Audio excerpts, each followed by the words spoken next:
Oh, yo, yes, sir, man. We live and we back. Welcome back to the Golden Goose DFS show. I am your host, Chandler Blakely, aka Goose, man. Here today, bringing you another edition of my starting five for DraftKings and Fanduel. Alright, but before y'all know what we got, man. Lineup review, going over the previous slate's best lineup, seeing our thought process and seeing how we got to the bills we got to. All right, so we're gonna jump right into that. But before we do, if you have not subscribed, this is your first time here, man, just hit the subscribe button. Trust me on this one. All right, and everybody in the sound of my voice, definitely hit that like button, man. I really appreciate it. Goes a long way. All right, and turn your notification bell on so you can be here rocking with us every day when the video drops. All right. Listen, man, hear ye, hear ye. The people have spoken. Y'all say y'all want to see my best lineup, regardless. So that's what we're gonna start doing from here on out, man. Just giving you my best lineup of the night. Just breaking down the way we construct, why we build the way we build. All right. So just so happened last night, my best lineup was in the $12 single entry. We came in 31st place, man. Put up 315 over here. The blowout really hurt us, man. We could, if that game, if that Clippers Minnesota game was a little bit closer, man, we would have had a chance at a takedown. But no closing run for Bledsoe and Zubac over there. All right. If you caught the updated starting five on Twitter, you know with DraftKings I went with John Morant, Eric Bledsoe, Josh Hart, Kyle Kuzma, and Ivaka Zubac. At the top, John Morant, 10-2. Price was up, but the kid has been playing amazing all year. I knew he would be low on just because there were so many value plays at the point guard spot. You could have went to the mid tier with Spencer Dinwiddie, Dennis Schroeder, guys like that, or you could have paid all the way down and try to got some of those cheaper guards like Dragic, who was in the starting lineup. So there's a lot of ways you could go at point guard. I knew people wouldn't hardly be paying up at point guard, so I just wanted to go to Ja Morant to try to get different here because I knew I had some chalkier plays in my lineup. So got Ja Morant at 13% on. He gave us right at 53 DK points. Solid effort from him. They lost here to the Pelicans. I did not see that one come. We thought Memphis would be in line for an easy win over here. Good thing I ain't bet on that like I started to, but yeah, Ja was just solid yesterday, man. Can't be mad at 53 DK points. Solid producer. But probably spent up too high. Should have went to the mid range for a guy like Dinwiddie who gave you a similar type outcome for like 3,500 less. So John Morant was just okay, but there were better plays on the slate. Coming in at Eric Bledsoe, man. You saw the video yesterday. I told you his minutes has been up. He's been playing pretty solid, man. Got him at 10% on right here, and he blessed us with a 40 DK point performance right here from Eric Bledsoe with no closing run, man. If this game had been closer, I think that the starters didn't even play the last 7-8 minutes of the game. So if this game had been closer and they could have got some closing run, he really could have gave you a monster performance. But definitely take this from Eric Bledsoe at 10% on and 4,900 here. Small forward went to Josh Hart. Just still guy who's just wanted to get Josh Hart in here. I didn't care about Ingram coming back because I felt like he still should be in line for 30, right at 30 minutes, and he's a double potential every time he's on the court. Got him at 5%. He did it with assists this game though. 11 assists for Josh Hart. Only 5 points though. He gave us 28 DK points. If he can get the shot to fall a little bit, he could have gave us a big performance, but still solid enough at 5,500.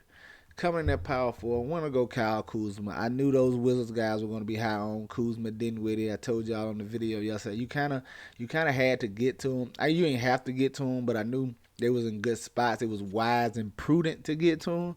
So I just wanted to go Kuzma here. Versus Dinwiddie. I didn't want to go both of them because I feel like that would be too chalky for me, but I probably should have anyway. I want to go Kuzma here because of the rebounding upside. He gives you a little more peripherals than Dinwiddie, so I felt like he was the safer play, so to speak, if that's a thing with Kyle Kuzma. But at 55% on, man, he gave us a nice double double over here, right at 39 DK points. Solid effort from Kuzma. Right, and then at the bottom, my son, I went Ivaka Zubac. Just taking advantage of the matchup against Minnesota, up pace matchup, man. Centers have really been giving it to Minnesota. We got Zubac at 16% on here. He gave us 28 DK points, solid effort from him in only like 23 minutes, 24 minutes, something like that. Just same thing with Bledsoe, man. If this game was closer and he get some closing run, he could have gave us easily a 30-plus point performance right here. All right, finishing out my lineup. Let's go right back to my other center spot. I want to go to Robert Williams. Once Al Horford got ruled out, I knew I was gonna get to Robert Williams. I wanted to change the starting five and throw him in there, but I still felt like Zubac was a good enough play. So I just in this single entry lineup, I just put Robert Williams in here as well. Just went a 2 center build because I knew Robert Williams was a nice play. Got him at right at 40% on, man. Big double from Robert Williams here, 12 and 16, gave us 46 DK points, man. Solid effort out the gate.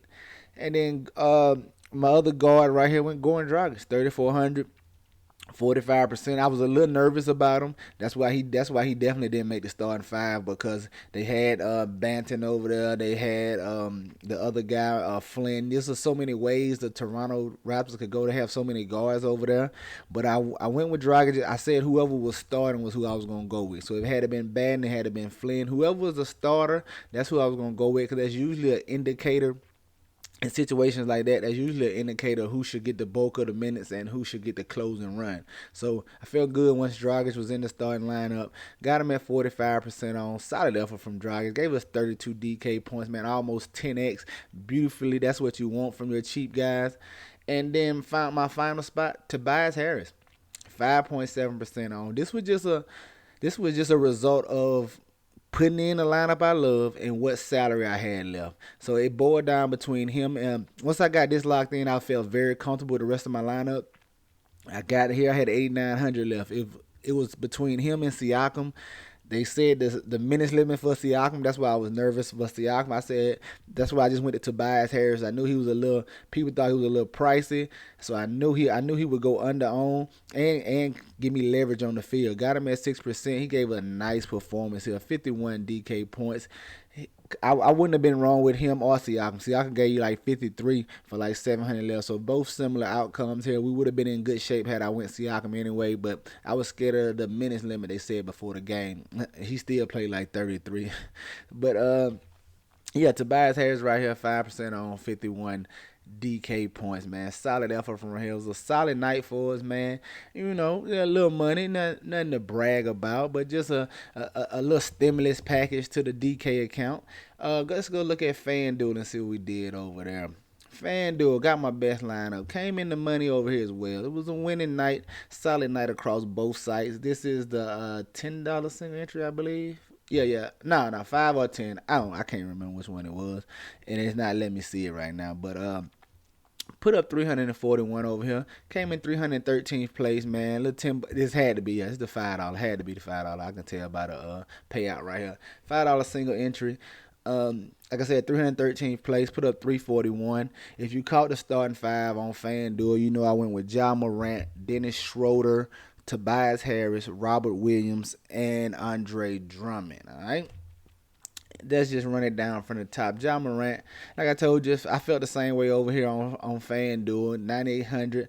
It was so many value plays. I felt like he would go overlooked. Got him at 19% on. He gave us right at 50 FanDuel points. Solid effort from Ja. One rebound shy of a triple-double. So definitely take that, man. At the other point guard, I wanted to get Spencer Dinwiddie over here. So, y'all know what I like to do. I play the sites against each other. I had Kuzma on DK. I wanted to run Dinwiddie over here on FanDuel. So got him right here at 64% on, pretty much 45 FanDuel points. Solid night from Spencer Dinwiddie, man, as he provided a double for us over here. Shooting guard, man, went back to that Cade Cunningham, man. I keep following that Cade Cunningham water, man. Hopefully, he's going to have a good shooting night one night, hopefully. That's the only thing, man. He gave you 20, right at 25 FanDuel points with only 10 real-life points. He's giving you solid production because he provides peripherals. He just haven't given you that big performance because his shot has just been terrible this year. He has not shot the ball well. The moment he has a decent shooting game, he's going to really return value on his salary. But got him at right at 6% on. Gave us right at 25 FanDuel points. Needed a lot more from him over here. And my other shooting guard, the starting lineup played Dennis Schroeder. Just too cheap over here for the road he has with the Celtics, especially with no Jaylen Brown, man. Got him right at 59% on. He gave us 33 Fanduel points. Solid effort from Dennis Schroeder. Small forward, I told y'all yesterday on the morning video, Tobias Harris, man. The price was just nice. No Embiid, no Simmons, of course. He's going to get whatever shot he wanted, man. Got him at 41% on. He dropped 46 Fanduel points for us over here, man. Very solid effort from Tobias Harris. My other small forward went Denny Avdia. Just try to get a cheap value playing him. Just to take a stab at it. Denny Avdia got him at 5% on right here. 22 Fanduel points, very solid from Denny Avdia over here. He was 3,700 over here. Just needed a value piece. I was stuck between him and Neto, and since I was so locked in with my guards, I just left Avdia instead of Neto, so I went there. It worked out for us. Nice, solid performance for him. Like I said, 22 Fanduel points. At the power forward, Wendell Carter. Yeah, I know that Magic Wizards game was going to be a nice fantasy environment there. Wendell Carter's been very solid all year, provides double-double upside. Got him at 44% on. He gave us 35 Fanduel points. Nice, solid effort from Wendell Carter right here. At my power forward, Robert Williams, I was playing him over here on FanDuel no matter what. But once Horford got out, ruled out, he was definitely a lock for me. Solid effort from over here. 52% on, gave us 48 Fanduel points. And my center spot, Andre Drummond. Just wanted to get here early on in the day. It was kind of my pivot from Valanciunas, right? So everybody was going Valanciunas. They were similarly priced. And Drummond's a guy who can give you a monster double-double. I felt like he had the same range of outcomes as Valanciunas, and since so many people was going to Valanciunas, I just went to Drummond to be different because I knew I was going to have some chalky plays like Robert Williams, like Dennis Schroeder, especially when Al Horford got ruled out. So Drummond was my way of trying to get different over here. Got him at 8% on. Gave us 38 Fanduel points. Just okay. You know what I mean? I needed a lot more from him. Probably hoping he could push like 20 boards and maybe about 15 points, but solid enough. Got us in the money. Like I said, best lineup over here, right at 342. Let's go look at Sunday slate, man. A little different setup over here. So on DK, they cut the 2 early games, so you only got a 5-game slate. On FanDuel, they added one of the early games, so you got a 6-game slate over there. So a little different. Maybe a little different strategy can apply to both, but I'm locked in pretty much. At the big news already out the gate, man, we got Damian Lillard out. For personal reasons, nothing major, shouldn't be out too long, hopefully. But in this spot, man, at the point guard, just give me Anthony Simons, man. He is going to be a lock button. Listen what I'm telling you. Don't even fight it. Don't even try to overthink it. Don't galaxy brain it. It's a 5-game slate. Damian Lillard is out. Anthony Simons is a scorer. He can shoot the rock. He's going to take his shots, man. I expect him to be in this. The only way he's not a lock button is for some reason he's not in the starting lineup, all right? But I anticipate him getting the start here in this spot, and I definitely want to have all the Anthony Simons. Listen, just lock him in. I'm telling you right now, especially in your single interest. In your GPPs, maybe some news will come out later on in the day, and they might provide a value play you might can get away from them. But in your single interest, 3 max, 20 max, just lock in Simons, man. Do not overthink it. Trust me. Lock in Anthony Simons, especially at the 3,500. Coming in as shooting guard, I'm rolling with CJ McCollum. He may be a lock button for me too, man. When Lillard out, it's so much usage to go around, so many shots to go around. And none of those guys, none of really those other guys take shots, man. Norman Powell is going to be in play as well. So Simons, McCollum, and Norman Powell is going to get the increased usage and increased shot volume, in my opinion, because Robert Covington doesn't shoot enough. He's just defensive guy. Nurkic, they're not giving him enough minutes. If Nurkic is allowed to get 30-plus minutes, he could have a big game in this spot. He may get 30 in this game. Going against Nurkic, so I may move to a little bit of Nurkic going against Jokic in this spot. I'm sorry, because this may be a game Nurkic can finally see 30 minutes, but we'll see how I feel as the day goes on. But right now, Simon, CJ McCollum, man, I'm just getting them 2 guys in, man. I'll just figure out the rest, but I'm locked in on them 2 right now at the top.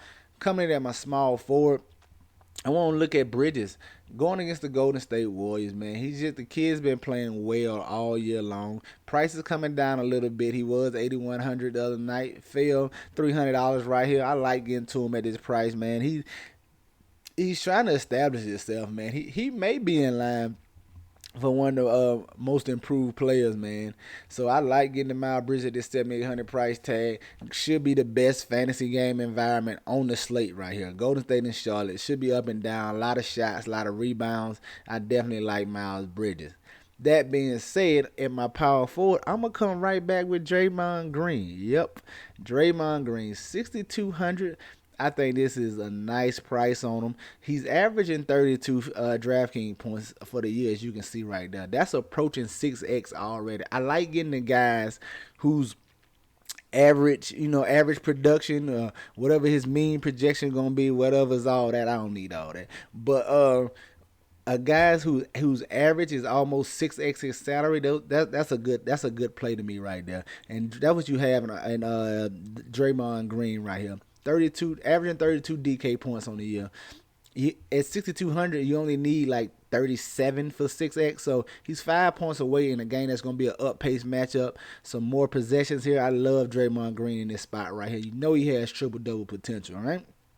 And at my center spot, I think I can get back to Ivica Zubac at 5K.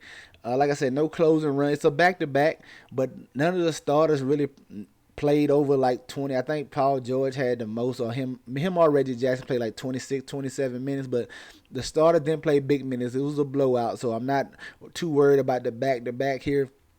Ivica Zubac should approach 30 minutes at this 5K. He's a nice double potential every time he steps on the court. I definitely think we can get to him on this 5-game slate on DK. All right, there you have it. My starting five for DraftKings: Anthony Simons, C.J. McCollum, Miles Bridges, Draymond Green, and Ivica Zubac.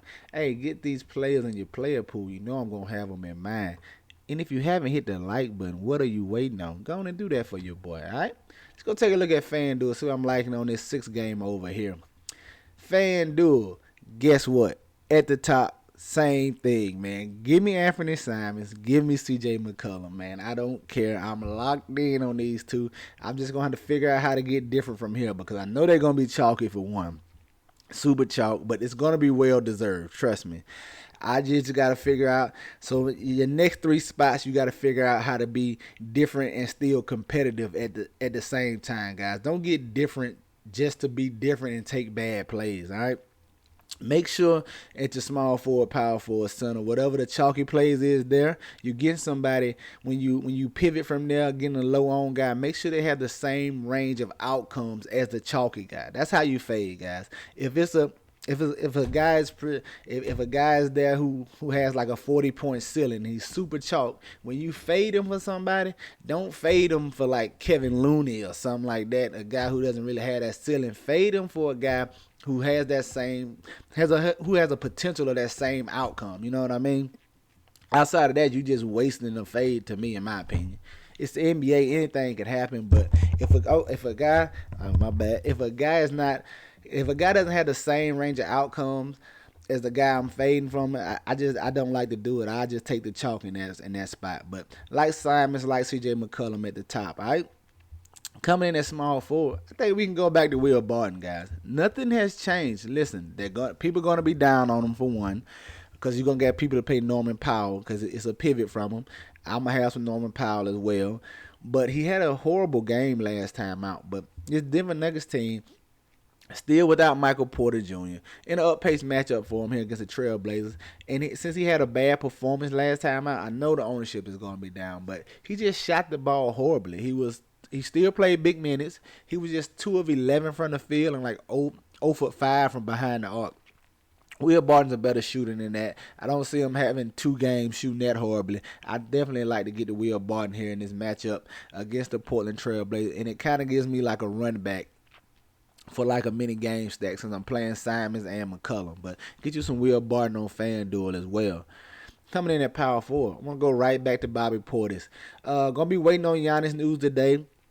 He's probable, so that means it's a good chance he plays. If you guys are new to like the injury status on NBA basketball and stuff like that, probable is like a 75% chance he plays. Questionable is like still 50-50, and if he doubtful, it's 25% or less, he's probably gonna be out. So we have Giannis probable in this situation, so that means it's a good chance he plays, but doesn't matter to me if he plays or not. We've seen Bobby Portis be in the starting lineup with no Middleton and no Brook Lopez, and expect that to continue. Expect him to see 30-plus minutes. He's very solid. He's another guy who has double-double potential whenever he steps on the court, and I still like him at the 6,400 price tag. He can pay off this price tag over here on FanDuel, all right? And coming in at my center, I want to look at Clint Capella. 6,400. He's finally seeing over 30 minutes. He's another guy with big double potential here. Going in this nice fantasy environment against the Milwaukee Bucks. This should be a pretty nice total on this game as well. I like getting Clint Capella over here. He's another situation. You see him over on FanDuel. He's averaging right at 30 FanDuel points on the season. That's not too far off of 6X at this 6,400 price tag. You like getting guys like that, especially in a nice matchup like the Milwaukee Bucks, all right? There you have it, man. My starting lineup for FanDuel: Anthony Simons, CJ McCollum, Will Barton, Bobby Portis, and Clint Capella. Y'all know what to do, man. Get them in your player pool. They definitely going to be in mine, all right? That's going to do it for us here today on this Sunday morning, man. Y'all know the motto: chances make champions. Y'all green up, man. I see y'all tomorrow, all right? Let's go.